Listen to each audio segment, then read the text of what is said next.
అన్నీ నాకు తెలుసు అన్నప్పుడు అహంకారం. నాకేం తెలుసు?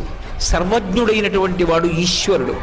ఆయన నాకన్నా తెలుసున్న వాళ్ళని ఎందరినో సృజించాడు.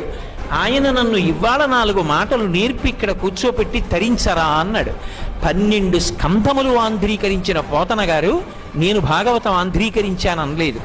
నేను భాగవతం ఎందుకు రాస్తున్నాను అంటే నా పాపం పోవడానికి నా చేత పరమేశ్వరుడు భాగవతం రాయించాడన్నాడు. కోటేశ్వరరావు ఎందుకు ప్రవచనం చేస్తున్నాడంటే నేను వెళ్ళి శ్రీశైలంలో ప్రవచనం చేశానని గొప్పలు చెప్పుకోవడానికి అనకూడదు. ఒరే, అక్కడ ఇక్కడ తిరిగి అహంకారంతో బ్రతుకుతున్నావురా, సహస్రఘటాభిషేకం అవుతోందిరా, వచ్చి ఓ కుండ పట్టుకో, నీ జన్మ తరిస్తుందని ఈ కుండని కాపాడడానికి, కుండ నెత్తికెత్తడానికి నన్ను తీసుకొచ్చాడు. ఈ కుండ నెత్తి మీద పెట్టుకుంటే నిన్ను నెత్తి మీద పెట్టుకుంటాను రా అని చెప్తే రాడని, ప్రవచనం అంటే పెద్ద తెలిసిన మొనగాళ్ళ వస్తాడని తీసుకొచ్చాడు. తీసుకొచ్చి 3 రోజులు నా చేత దర్శనమిచ్చి